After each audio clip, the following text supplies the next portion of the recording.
आप यहाँ आए क्योंकि आप अपनी ज़िंदगी में परिवर्तन लाना चाहते हैं। आपको पता है कि आप जैसे जी रहे हैं वो सही नहीं है, और इस बात का एहसास होना ही परिवर्तन लाने का पहला कदम है। क्योंकि ज़्यादातर लोगों को ये पता ही नहीं होता कि वो एक दलदल में जी रहे हैं। इस वीडियो में मैं आपको ये नहीं बताऊंगा कि आप कितने बजे उठे, कितने बजे सोए, पहले ये करें फिर ये करें, ये सब मैं आपको नहीं बताऊंगा, क्योंकि इन सब का कोई मतलब ही नहीं है। नया नया 9 दिन होता है, उसके बाद वापस से जैसी थी वैसी ही ज़िंदगी शुरू हो जाएगी। तो यहाँ पर हमें समझने की ज़रूरत है, क्योंकि अगर कोई चीज़ आप समझ गए ना तो फिर वो हमेशा के लिए रहेगी। और अगर ज़बरदस्ती आपने अपनी लाइफ में उसको इम्प्लीमेंट करना शुरू किया, 9 दिन रहेगी, 10 दिन रहेगी, ज़्यादा से ज़्यादा 15 दिन रहेगी, उसके बाद वही अपनी घिसी पिटी पुरानी ज़िंदगी। तो सीधी सी बात है कि जब आप दिल से समझ जाओगे कि ये काम मेरे लिए कितना ज़रूरी है, ये अंडरस्टैंडिंग ही आपको अपनी ज़िंदगी में आगे बढ़ने में मदद करेगी। राइट? रूटीन बनाने से कुछ नहीं होता, माइंडसेट बनाने से बहुत कुछ होता है। आप में से कई सारे लोगों का ये सवाल होगा कि मेरी ज़िंदगी में तो कोई लक्ष्य ही नहीं है। लक्ष्य बनाना तो है, लेकिन समझ में ही नहीं आ रहा कि लक्ष्य बनाए क्या। अपने लिए सही लक्ष्य चुनने का मतलब है अपनी ज़िंदगी को सही दिशा में ले जाना। बहुत सारी चीज़ें जो आप कर सकते हो, लेकिन उसमें से सिर्फ एक चीज़ ऐसी हमें ढूंढ निकालनी है जिसको हम प्रायोरिटी बेस पे कर सकते हैं, जो हमारी ज़िंदगी का एकमात्र मकसद होना चाहिए।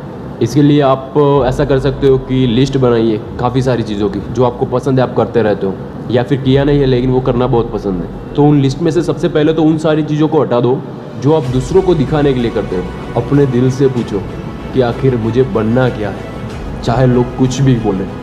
अपने अंदर की आवाज़ जगाओ और एक लक्ष्य बनाओ जिसके लिए मर मिटने के लिए भी तुम तैयार हो सको। क्या है तुम्हारी ज़िंदगी में ऐसा कोई लक्ष्य? अगर नहीं है तो आज ही बना लो, क्योंकि बिना लक्ष्य की ज़िंदगी होती ही नहीं है। अपने आप को बदलने के लिए हमें कुछ चीज़ें समझनी पड़ेगी। उसमें पहली चीज़ है अपनी हेल्थ। शरीर को स्वस्थ रखो, और इस विषय पर मैं ज़्यादा बात नहीं करूँगा क्योंकि सब लोग जानते हैं हेल्थ इज़ वेल्थ। राइट? सेहत ही संपत्ति है। चाहे करोड़ों रुपए हो, वो सारी चीज़ें तुम्हारे पास हो जो तुम्हें चाहिए थी, लेकिन हेल्थ अगर सही नहीं रही ना तो फिर उन सारी चीज़ों का कोई मतलब नहीं। दूसरी चीज़ है आदत। अच्छी आदतें बनाओ। अभी देखो, आदतों का ऐसा है ना कि कुछ लोगों के पॉइंट ऑफ व्यू से देखा जाए तो वो आदत गलत है, हमारे पॉइंट ऑफ व्यू से देखा जाए तो वो आदत सही है। तो एक्चुअल में आपको देखना है कि आपको अपने लक्ष्य तक पहुंचने के लिए कौन कौन सी आदतें मदद करेगी। बस आप उन आदतों को अपनाना शुरू कर लो, आधे कामयाब तो आप अभी हो जाओगे। एक और चीज़ है जिसको हमें ट्रेन करने की ज़रूरत है, वो है हमारा मन। देखिए, काफ़ी लोग कहते हैं कि वो लोग अपने मन को काबू में कर सकते हैं, मतलब कुछ खाने की इच्छा हुई फिर भी कंट्रोल कर सकते हैं, और बोल देते हैं कि मैंने अपने मन पर काबू पा लिया। ऐसा कुछ नहीं होता। असल में मन कभी कंट्रोल में आ ही नहीं सकता किसी के। अगर मन किसी के कंट्रोल में आ जाए तो वो तो मतलब मोक्ष की प्राप्ति के चरणों पे है। तो मन को पूरी तरीके से काबू तो नहीं कर सकते, लेकिन मन को डाइवर्ट जरूर कर सकते हैं। डाइवर्ट मतलब उस दिशा में डाइवर्ट करना है जिस दिशा में हमें पहुँचना है। ये चीज़ ऐसी है ना कि आदतें आपकी मदद करेगी मन को डाइवर्ट करने में। मन को उसी चीज़ में लगाओ जो आपको अपने लक्ष्य तक पहुंचने में मदद करेगा। आप जो भी करें उसे पूरे होश में रह के करें। बोलते हैं ना प्रेजेंस ऑफ माइंड, मन की जागरूकता। इसे हम एक एग्जाम्पल से समझते हैं। एक सन्यासी था, उसके पास एक लकड़ी का भिक्षा पात्र था। एक दिन वो एक नगर में जा रहा था, तब उस नगर की रानी की नज़र उसका वो भिक्षा पात्र जो था उसके ऊपर पड़ी। रानी ने सन्यासी को कहा कि तुम जैसे महान संत के हाथ में ऐसा लकड़ी का भिक्षा पात्र शोभा नहीं देता। इसलिए रानी ने उसको एक सोने का भिक्षा पात्र गिफ्ट दे दिया। सन्यासी ने कहा, हमारे लिए जैसी लकड़ी वैसा ही सोना। बड़ा ही अद्भुत सन्यासी रहा होगा। कोई और सन्यासी होता तो कहता कि सोने को हम टच नहीं करते, क्योंकि सन्यासी वो होता है जिसने सब कुछ त्याग दिया होता है, उसे सोने की कीमत नहीं मालूम होती। लेकिन ये सन्यासी उससे भी एक लेवल ऊपर का था।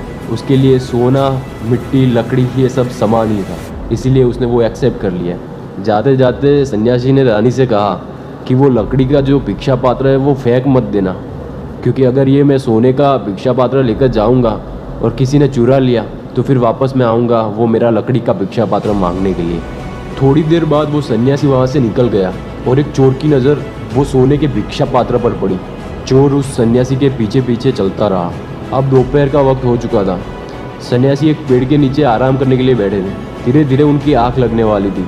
चोर की नज़र वहाँ पर पड़ी और उसने सोचा कि एक बार ये सन्यासी अच्छे से सो जाए, उसके बाद मैं ये सोने का भिक्षा पात्र चुरा लूँगा। लेकिन ये बात सन्यासी को मालूम थी कि चोर उनका वो सोने का भिक्षा पात्र चुराने आया है, और वो राह देख रहा है कि कब मैं सोऊं और वो भिक्षा पात्र लेके चला जाए। सन्यासी ने सोचा कि मैं चोर को इतनी कड़ी धूप में वेट क्यों करवाऊँ। तो सन्यासी ने वो सोने का भिक्षा पात्र फेंक दिया। चोर गहरी सोच में पड़ गया कि ऐसा क्यों किया सन्यासी ने।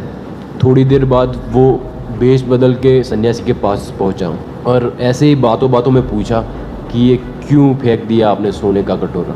तो सन्यासी ने कहा, अगर मैं फेंकता नहीं तो तुम बाहर नहीं आते। मुझे पता है कि तुम चोरी करने आए थे मेरे सोने का भिक्षा पात्र। चोर को वो सन्यासी बहुत ही ज्ञानी लगा। तो चोर ने उनको एक सवाल पूछा कि मैं चोरी करता हूँ लेकिन कभी पूरी नहीं होती, हर बार कुछ ना कुछ प्रॉब्लम आ ही जाता है, चोरी कभी ध्यान से कर ही नहीं पाता मैं, तो मुझे सलाह दीजिए कि मैं क्या करूँ कि चोरी सारी सफल हो। सन्यासी ने कहा, अब से जब भी चोरी करने के लिए जाओ तब अपना पूरा ध्यान अपनी चोरी पे रखो, पूरा फोकस रहो। उसके कुछ दिन बाद वो चोर वापस सन्यासी के पास आता है और कहता है कि गुरुजी जैसा आपने कहा था वैसा ही मैंने किया, लेकिन फिर भी मुझसे चोरी हुई नहीं। सन्यासी हंसने लगे। चोर ने कहा कि जब मैं चोरी करने के लिए जाता हूँ, ध्यान से सोचता हूँ, तब मैं चोरी कर ही नहीं पाता। जब मैं ध्यान से सोचता हूँ तब मुझे ये पता चलता है कि क्या सच है और क्या झूठ है, क्या सत्य है और क्या असत्य है। बस तुम अपने सारे काम में ध्यान को संयुक्त कर लो, इससे जो खराब है वो रुक जाएगा और जो सत्य है वो शेष रहेगा। एक और चीज़ है जिसे हम अब तक समझ नहीं पाए और वो है समय, टाइम। हेल्थ ज़रूरी है, अपने मन को समझना ज़रूरी है। उसके बाद एक और चीज़ है, वो है समय। समय की असली कीमत पहचानना।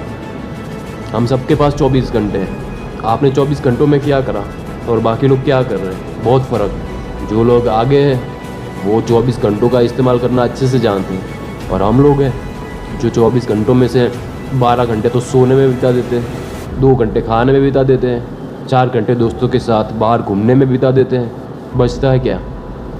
क्या हम कोई ऐसी एक्टिविटी करते हैं जो एज ए ह्यूमन बींग हमें ग्रो करने में मदद करे, जो हमारी स्किल इम्प्रूव करने में मदद करे?